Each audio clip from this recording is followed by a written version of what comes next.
Ano naman yung mga nabibigay mong advice sa mga content creators na nakakasama mo tulad nila Patusay, nila Kukirat, at nila Christian? Yes, dun kay Patusay, I love you.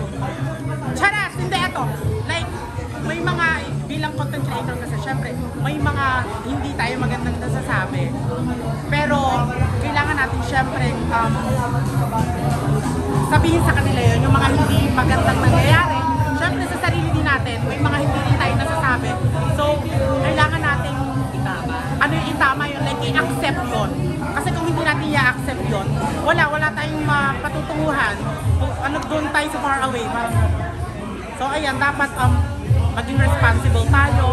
So, dapat pag-isipan talaga yung mga sasabihin. Tapos, syempre, kailangan pag-aralang mabuti kung ano yung mga sinasabi at mga ginagawa bago natin sabihin. Ano naman ang masasabi mo sa cancel culture? Cancel culture is, ano yun? Yung Ika-cancel yung culture? yung ina-cancel ka pag meron kang nagawa. Okay. Tapos, wala na. Alam mo, hindi naman kasi natin mapiplease. Siyempre, sila kasi nga, nakagawa ka ng mali.